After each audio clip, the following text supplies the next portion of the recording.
Vamos aqui fazer uma oração para a gente então começar o estudo de hoje.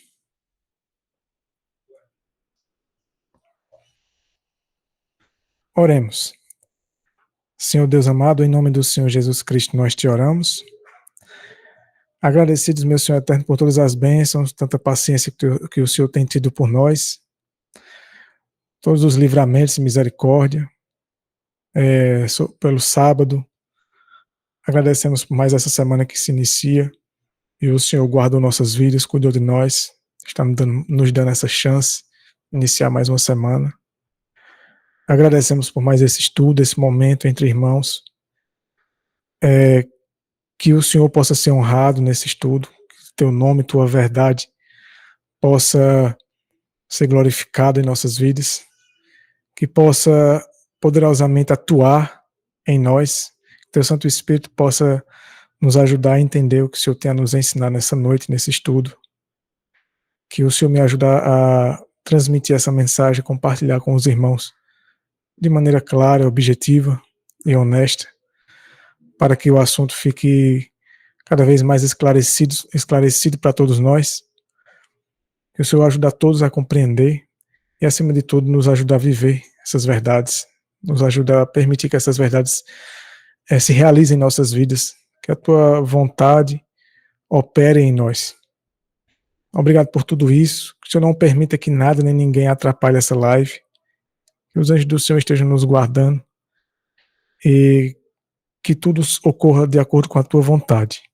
Nós oramos e agradecemos em nome do Senhor Jesus. Amém. Então, irmãos, vocês já estão vendo aí o PowerPoint, né? Vamos lá, então. Então, o estudo de hoje, baseado no capítulo 5 do livro O Pacto Eterno, e o título é O Pacto.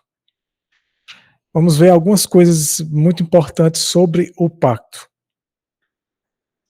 O interessante desse livro é a maneira como ele vai detalhando, né? Se a gente é possível passar esse tema em um estudo só, em um sermão, ou em alguns poucos sermões? Mas bem resumido mesmo.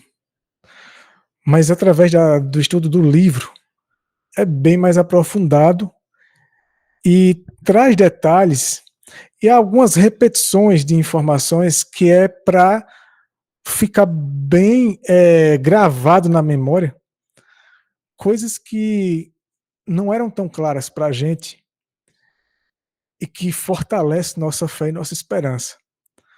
E esse estudo de hoje é um passo a mais nesse propósito, né, que Deus tem para nós. Preste atenção, capítulo 15 de Gênesis. Veja as informações que tem aqui. Aqui diz que contém um primeiro relato do pacto feito com Abraão. E diz assim, no capítulo 15, logo nos primeiros versículos: Abrão recebeu a palavra do Senhor em uma visão, que lhe disse: Não temas, Abrão. Olha essa informação agora.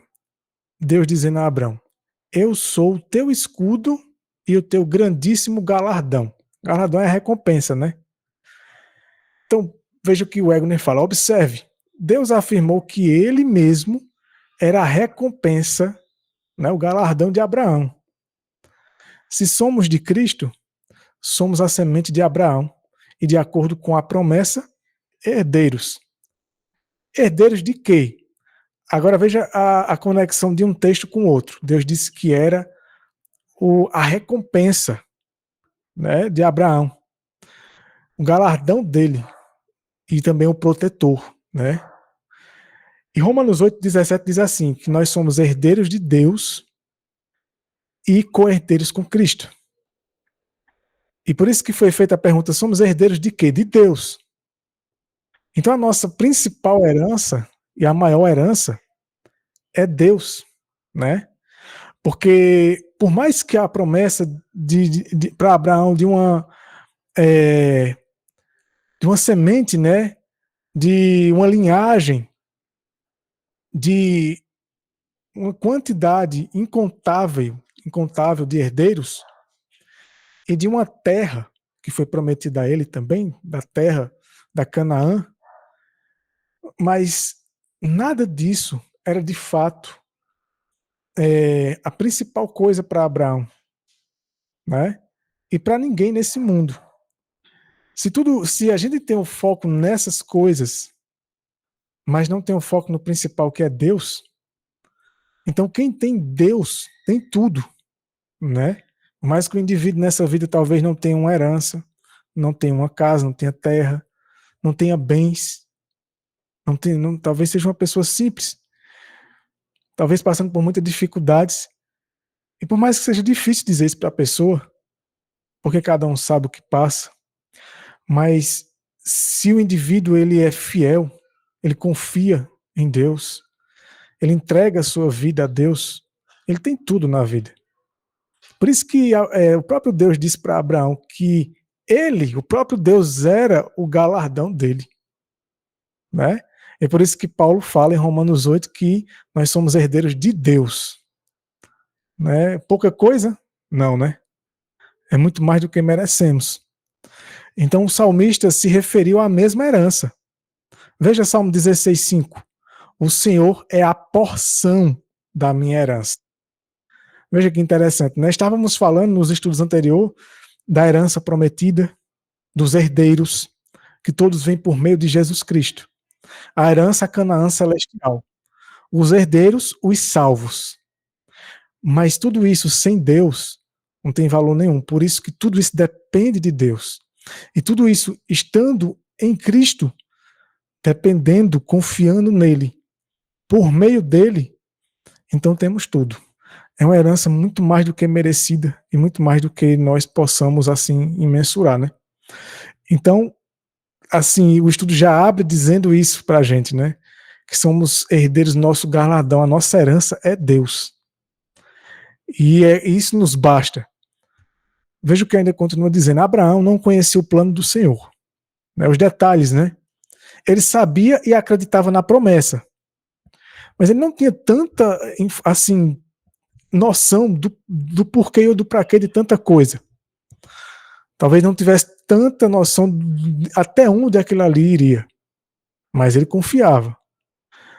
Mas diz assim, ó, mas sendo velho e sem filhos, presumiu que a semente prometida a ele viria por meio de seu servo. Esse servo é aquele Eliezer, se eu não me engano, que era um servo dele, né? Da casa dele. Ele chama de Damasceno. Então, Abraão achou que ele é quem seria o herdeiro. Então, daí você percebe que Abraão ainda estava assimilando a informação. Ele confiava em Deus. Então diz aqui, ó, esse não era o plano de Deus. Abraão não deveria ser o progenitor de uma raça de escravos, mas de homens livres. Isso é importante. Homens livres que nasceram do Espírito, nasceram da palavra, nasceram de Deus. A Bíblia diz que aquele que nasce de Deus não peca. É o novo nascimento. Isso parece surreal para a gente, né? Quando a gente fala essas coisas, né? Mas é o novo nascimento. O próprio Isaac, ele é fruto do poder da palavra. Ele nasce da palavra, ele não nasce de modo natural. Até porque a própria Sara era estéril. Então, isso é o fruto da confiança, da fé e da submissão. E o escravo, a Bíblia diz que ele não herda a vida eterna. Ele não vive para sempre. Mas o filho, sim. Os que são livres, né?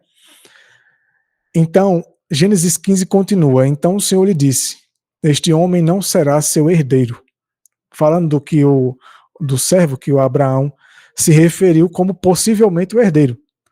E aí Deus diz: mas seu filho será seu herdeiro.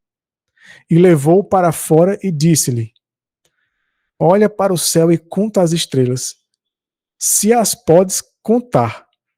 E acrescentou: assim será a tua descendência. Aquilo que a gente já viu nos estudos passados, né? E que a gente viu se cumprindo ali em Apocalipse, é incontável. E diz assim: e Abrão creu no Senhor, e isso lhe foi imputado como justiça. Então vamos falar mais sobre isso aqui, essa questão do imputado como justiça. Aqui diz assim, essa informação é muito importante. Abraão creu no Senhor. A raiz do verbo traduzido como creu é a palavra amém.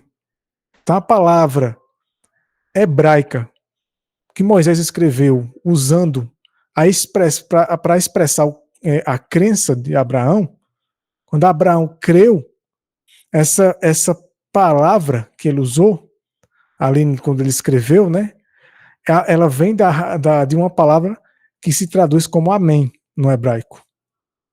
A ideia é de firmeza, de um alicerce. Então não é apenas acreditar, mas é se assegurar, né? É de ter um alicerce firme aonde se apoiar, aonde se manter.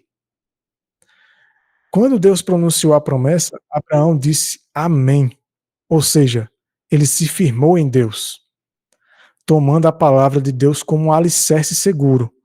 Então, a promessa que Deus fez a Abraão creu de uma forma de que ali ele se assegurou, ele descansou na palavra, ele sentia total segurança no que Deus estava falando. E nessa promessa, nessa palavra, ele então se firma. E diz assim, Deus prometeu a Abraão uma grande casa. Essa grande casa aqui se trata da família, né? Mas essa casa deveria ser edificada no Senhor. E Abraão entendeu isso e começou a edificá-la sem demora. Então a família de Abraão deveria ser firmada em Deus. Deveria ter Deus como seu alicerce, Deus como sua segurança, como seu protetor, como sua herança.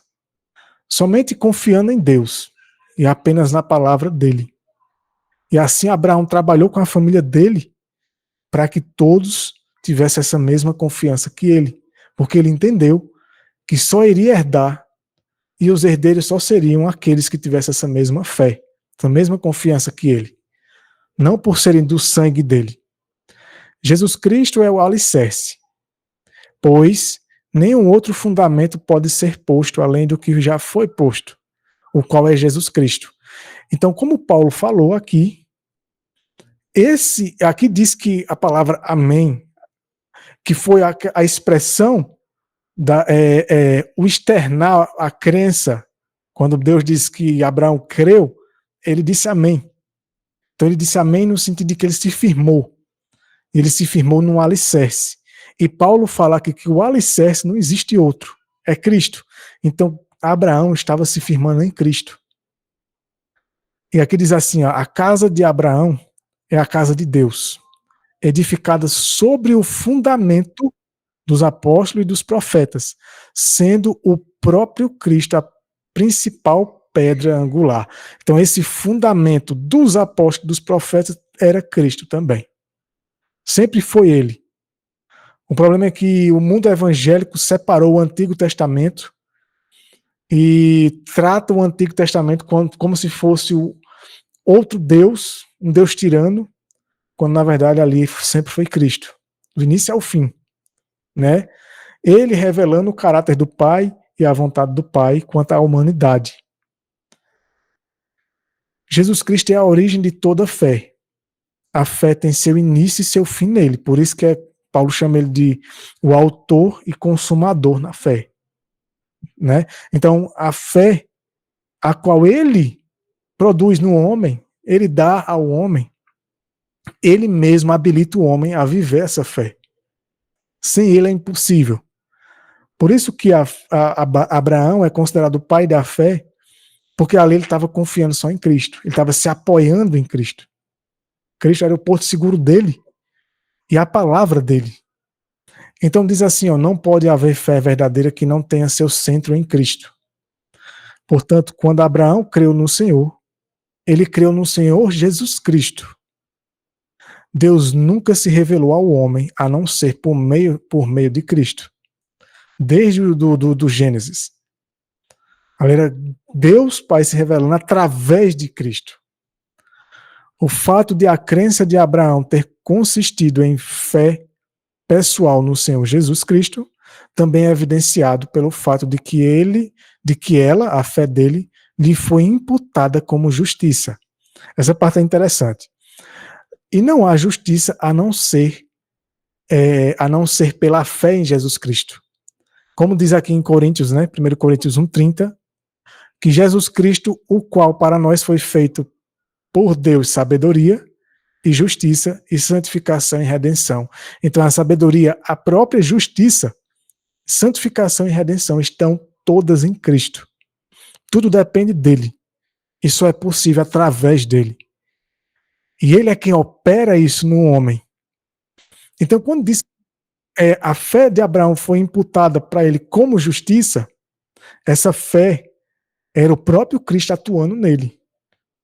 Mas de acordo com o consentimento do Abraão, né? De acordo com a resposta de Abraão, com também a vontade de Abraão em se submeter à palavra de Deus. Aqui diz assim, ó, nenhuma justiça terá o menor valor quando o Senhor aparecer, exceto a que vem pela fé em Cristo. A justiça que vem de Deus pela fé. Está lá em Filipenses 3:9. Veja que informação preciosa. A única justiça que Deus vai aceitar é aquela que vem pela fé em Cristo. Então não existe fé fora de Cristo. Dizer que os antigos, os profetas, os patriarcas, eles não tinham fé em Cristo, é impossível. A fé era em Cristo. Sempre foi. Né? E a justiça que vem de Deus pela fé. Essa justiça, Abraão só foi imputada a Abraão. Ele só recebe essa justiça porque ele renunciou à justiça dele. E isso acontece com a gente o mesmo quando nós renunciamos à nossa justiça própria. Quando reconhecemos que nossa justiça própria é um trapo imundo. Então, rogamos a Deus que nos ajude a nos livrar da nossa própria justiça e a aceitar dele, para que a justiça dele opere em nós. E aqui diz assim, ó, mas como o próprio Deus considerou a fé de Abraão como justiça, é evidente que a fé de Abraão estava centrada somente em Cristo, de quem veio sua justiça. Você percebe que lá diz que a fé dele foi imputada como justiça? Então isso é interessante, porque a fé de Abraão era uma fé ativa, não era uma fé morta, uma fé sem obras. Era uma fé que opera, né? E essa fé que vem de Cristo, que Cristo operou nele, que Cristo produziu em Abraão, e Abraão recebeu isso na vida dele, ele aceitou, se submeteu a isso, o levou a obedecer a Deus, é a obediência da fé, como diz Paulo. Porque o próprio João diz que justo é aquele que pratica a justiça. Mas praticar a justiça, a obediência da fé, requer fé. E isso é fruto da atuação de Deus no homem, quando o homem se submete. E assim foi com Abraão. Aqui diz assim, isso prova que a promessa de Deus a Abraão foi feita somente por meio de Cristo. Cristo sempre esteve lá. E sem ele, nada do que foi feito se fez, como diz a Bíblia, né? O próprio Paulo fala isso. A semente ou descendência seria exclusivamente aquela que viesse pela fé em Cristo. Então, pois o próprio Cristo é a semente, e os descendentes são aqueles que vêm através de Cristo, de todas as eras. Somente aqueles que tiveram a mesma fé e submissão de Abraão, a mesma experiência. Ao longo desse livro, desse estudo que a gente vai fazer do livro, vocês vão entender mais e mais sobre isso. Quem são os filhos de Deus? Quem é o Israel espiritual? Quem Deus considera, de fato, israelita? Porque os 144 mil são divididos entre as 12 tribos de Israel, mas espiritualmente falando, porque sempre foi assim. Deus nunca teve herdeiros ou filhos, ou melhor, Deus nunca considerou filho dele pelo fato do indivíduo ser filho do sangue de Abraão, do sangue de Adão, do sangue de Davi. Não. Porque houve muitos do sangue deles que morreram perdidos. E não é isso que confere ao homem o ser filho de Deus. Aqui diz assim, continua, a posteridade de Abraão, que deveria ser tão incontável quanto as estrelas, será composta do inumerável exército que lavou suas vestes no sangue do Cordeiro. Ou seja, o sangue de Cristo representa vida, porque sangue na Bíblia representa vida. E a vida de Cristo está na palavra, e a palavra ela purifica o homem. Quando o homem aceita, quando ela mostra, por meio do Espírito Santo, convencendo o indivíduo da própria situação moral e espiritual, e mostra a sua situação e seus pecados, e o indivíduo, então, é constrangido ao arrependimento. E isso, obra do próprio Espírito na vida da pessoa, na fé da pessoa, na palavra. E então, a verdade, quando ela é aceita genuinamente e honestamente, e o indivíduo se submete, então essa verdade é que atua como esse sangue purificador, nessa vida purificadora no homem. Libertando o homem das obras mortas, como diz lá em Hebreus capítulo 9, né? Purificando a mente, a consciência das obras mortas, que são os pensamentos e sentimentos pecaminosos. Só esses é quem são o inumerável exército de herdeiros de Abraão. Aqui diz assim, as nações que procederiam dele serão as nações que foram salvas. Olha que interessante. No Apocalipse 21, 24. Então acredito que até agora, desde que a gente começou esse estudo, já ficou bem claro para você que os herdeiros de Abraão, quando Deus falou ali, que Deus prometeu a ele, embora alguns fizessem parte do sangue dele, mas não eram os herdeiros do sangue dele, mas sim os salvos. Sempre foi esses que Deus estava prometendo.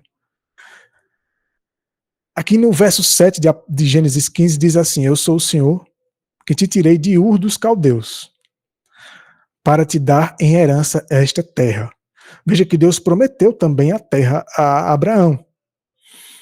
A terra que era prometida a Abraão, nós já entendemos, e vai ficar cada vez mais claro, vai vir mais textos da Bíblia para reforçar essa ideia de que era a Canaã celestial, a Canaã purificada, restaurada, não a Canaã no estado pecaminoso.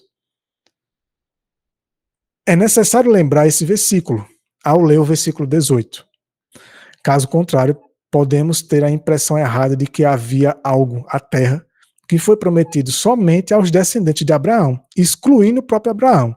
Então esse versículo 7 deixa bem claro que Abraão, ele está incluso na promessa. Não podemos excluir Abraão da promessa. Isso é uma informação importante para os próximos estudos. Já desde esse estudo a gente já vai entender mais sobre isso. Abraão, aqui em Gálatas 3, Paulo diz assim, a Abraão foram feitas as promessas e a sua descendência. Então Abraão está incluído. Então, herdar a terra prometida, a Canaã celestial, com os herdeiros, Abraão tem que estar junto. É por isso que a Bíblia diz que eles aguardam a nossa redenção, a nossa glorificação. E Abraão, ele sabia que ele iria receber, porque era Deus quem estava prometendo. Mas as próximas informações vão fazer Abraão chegar a uma conclusão. Então aqui diz assim, não foi prometido a seus descendentes nada que não tenha sido prometido a ele também. Ele estava incluso e ele participará junto com eles, com os herdeiros prometidos. Abraão vai estar junto. Isso é importante para você entender algumas coisas que iremos ler.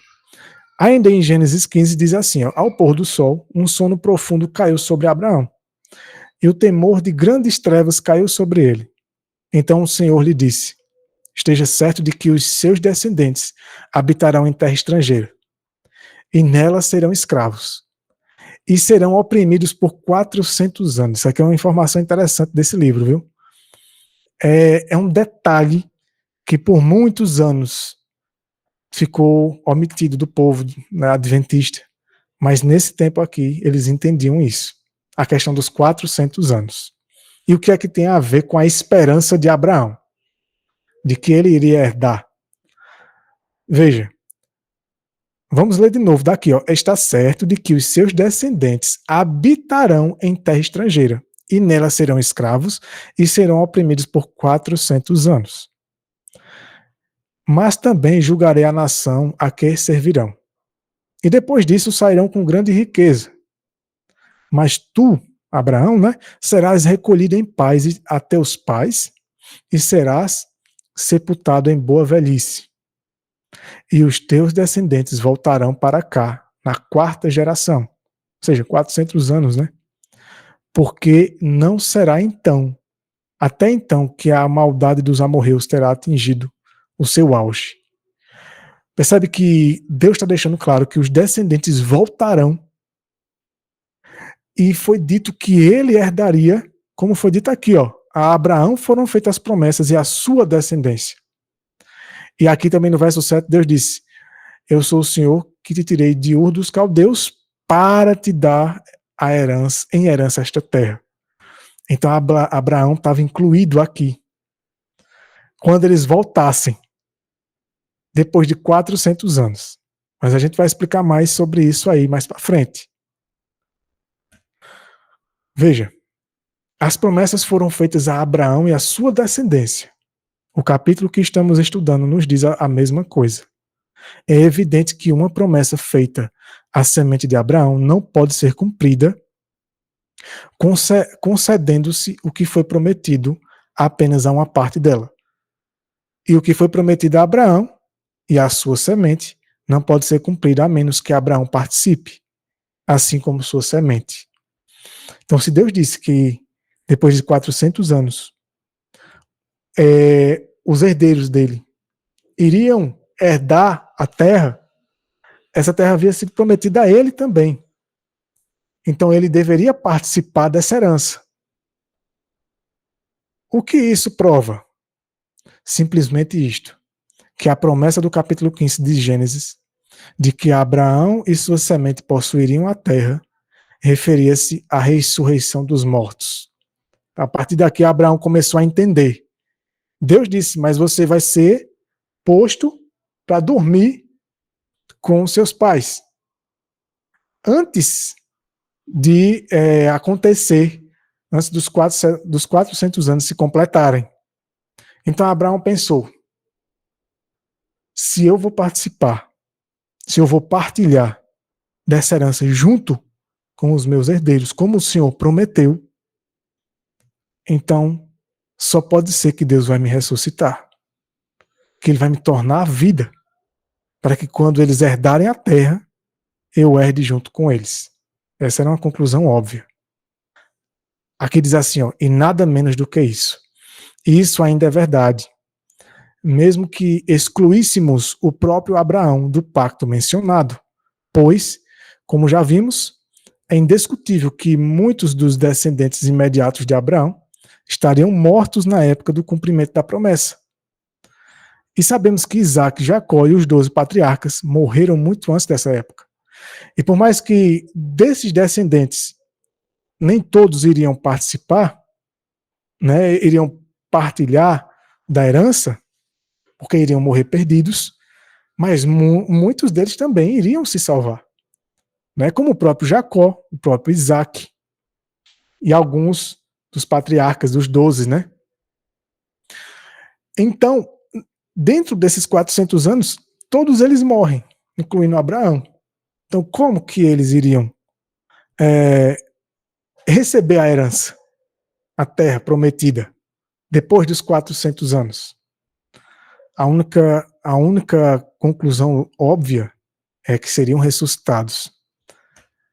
Mesmo deixando Abraão de fora, o fato é que a promessa à semente é para incluir toda a semente, não apenas uma parte dela. Lembrando que essa semente aqui, irmãos, não são todos do sangue, mas todos da fé. Os que de fato tiveram a mesma fé e fidelidade que Abraão teve, cada um dentro da sua esfera. Mas não podemos excluir Abraão da promessa. Mesmo que a gente quisesse, mas Abraão está lá. Deus prometeu a ele e ele irá participar dessa promessa. E ele sabia disso. Portanto, temos evidências positivas de que nesse capítulo encontramos o registro de que, como Abraão recebeu a pregação sobre Jesus e a ressurreição. Então, aqui ele entendeu que Jesus Cristo, que disse a ele que ele iria descansar, para que ele então participasse, partilhasse da herança, ele então ele teria poder, no caso Jesus Cristo, de ressuscitar o próprio Abraão. E nisso, Abraão estava confiando em Deus. Aqui diz assim: cumprimento após a ressurreição.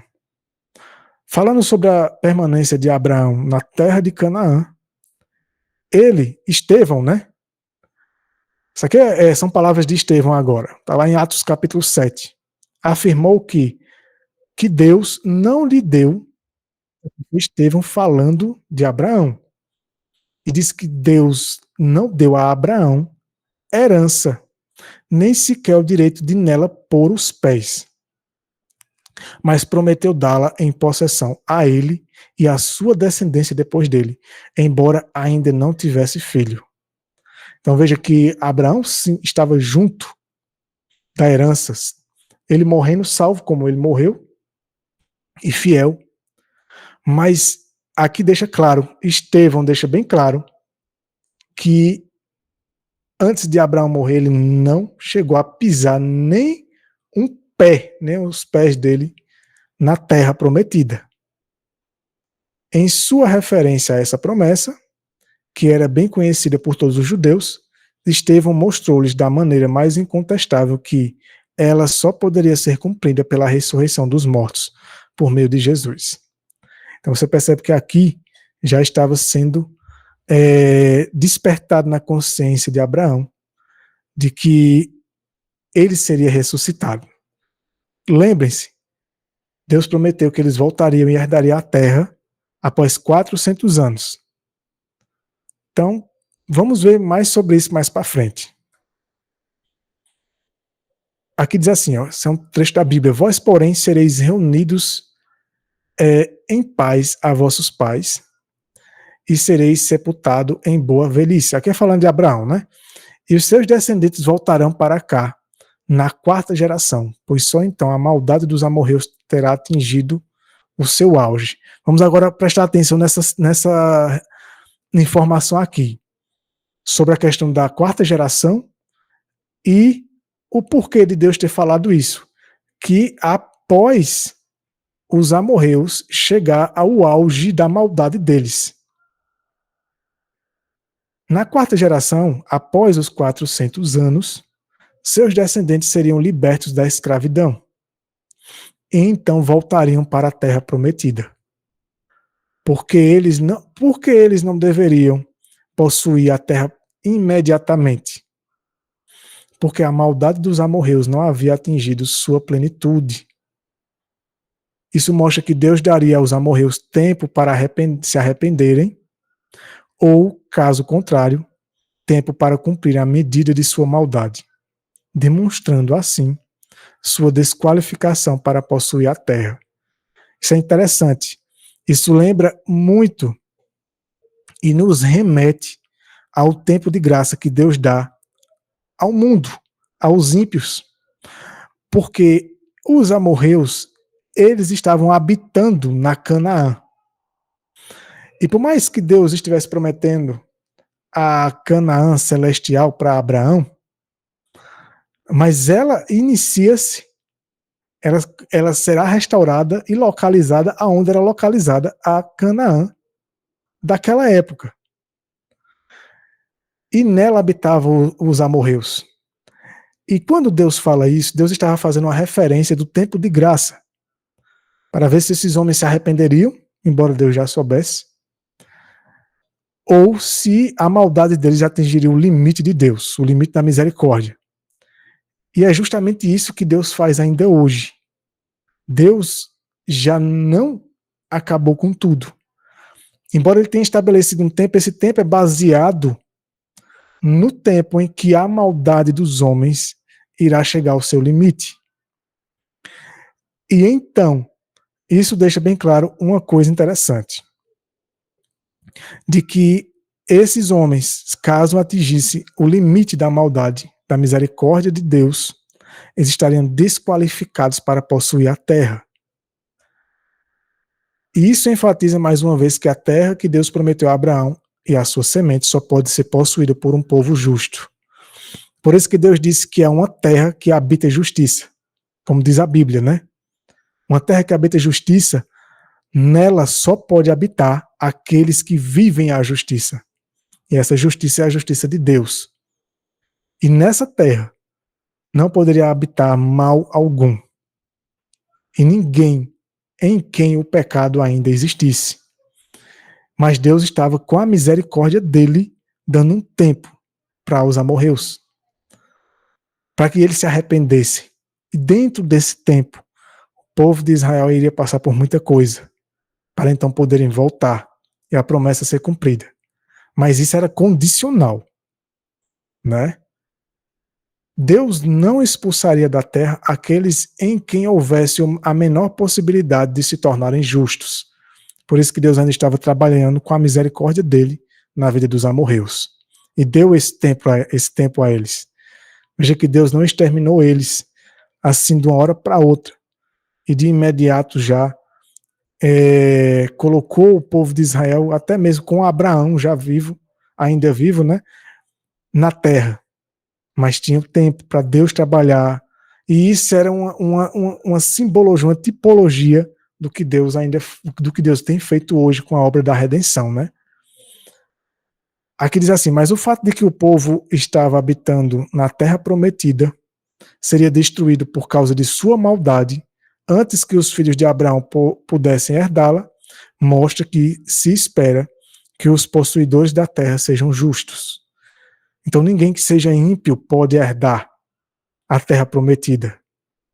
Somente aqueles que têm a fé do justo Abraão e a fidelidade que ele teve a Deus. Isso é bem claro. E a gente vai detalhando isso ao longo desse estudo, dos próximos, né? E a gente encerra o estudo de hoje. Portanto, vemos que os descendentes de Abraão, a quem a terra foi prometida, deveriam ser um povo justo. Um povo justificado pela fé. Um povo purificado de toda maldade. Isso também foi demonstrado pelo fato de que a Abraão foram prometidos descendentes somente por meio da justiça da fé. E a justiça da fé elimina a justiça própria. Ela só é recebida quando o indivíduo renuncia a seus próprios pecados. E então abre o coração para que Deus opere uma obra nele. Uma cooperação do indivíduo de libertação do pecado, da injustiça que há, purificando o homem de toda injustiça. E Abraão sabia disso.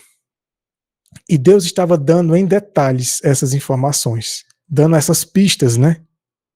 Dando esses sinais, essas informações antes que as coisas se cumprissem. Para que ficasse bem claro que a condição para herdar essa terra era uma vida justa, uma vida de justiça pela fé, de obediência da fé a Deus e submissão.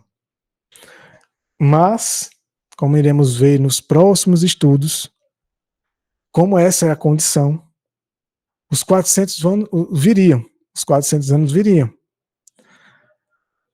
E se eles tivessem sido justos, se eles tivessem de fato saído do Egito e se submetido a Deus, Ellen White diz que Deus não queria que eles passassem muito tempo, aqueles 40 anos lá no deserto. Deus, não era a proposta de Deus que o povo de Israel, depois de sair do Egito, passado pelo êxodo, ali no deserto, eles passassem tanto tempo. Ellen White, inclusive, disse que eles passaram 40 anos andando em círculos. E não percebiam que estavam dando voltas e passando pelo mesmo lugar, que era uma referência à vida deles, a rebeldia, a infidelidade e a incredulidade deles, de que não levava eles a canto nenhum. e Deus não poderia fazê-los herdar a terra, a Canaã celestial, da maneira como eles estavam. E por isso que nunca aconteceu. Mas vamos estudar mais sobre isso nos próximos capítulos.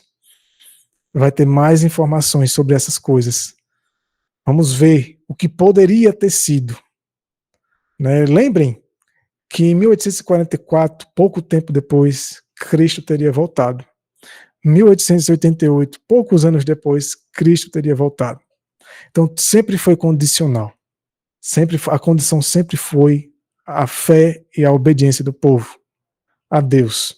A submissão e o preparo mediante essa qualificação, né, de fé e justiça pela fé que Israel não teve. Hebreus fala sobre isso, né? Paulo fala lá em capítulo 3 e capítulo 4 que a incredulidade não deixou eles entrarem no descanso de Deus. E aquele descanso era o descanso eterno, né?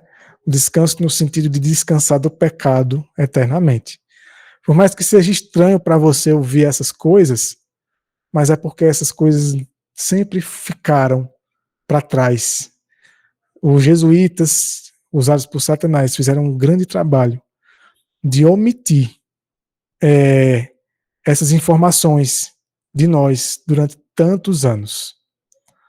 Durante tanto tempo, fomos privados da verdade com relação ao pacto eterno e de toda essa questão da justificação pela fé.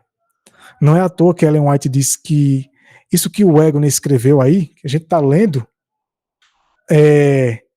foi a melhor revista já escrita pelo povo de Deus naquele tempo ali, né? Mas vocês vão ver muito mais detalhes nos próximos estudos. Então a gente encerra o estudo de hoje para que você possa ficar, né, de certa forma curioso para entender mais sobre isso. Lembre-se que a gente vende esse livro, o volume 1 e 2 já estão prontos, o Pacto Eterno, caso você não tenha. Mas mesmo assim estaremos fazendo esses estudos quase toda semana, né? Sempre que possível estaremos aqui com vocês estudando capítulo por capítulo e um resumo de cada, nos focando nos principais pontos. Então vamos fazer uma oração agora para a gente poder encerrar o estudo de hoje.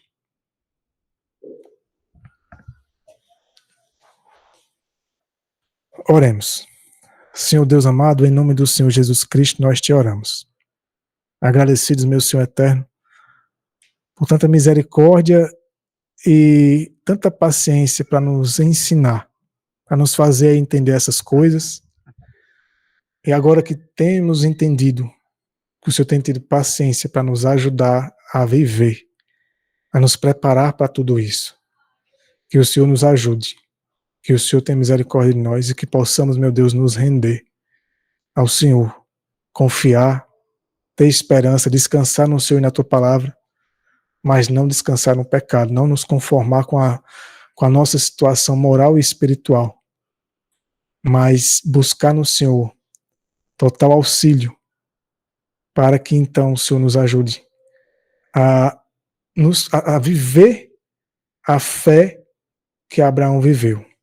Para nós parece impossível, essa submissão e fidelidade que ele teve, mas tudo isso vem do Senhor. A questão então é que o Senhor nos ajude a nos submeter e cooperar com essa obra.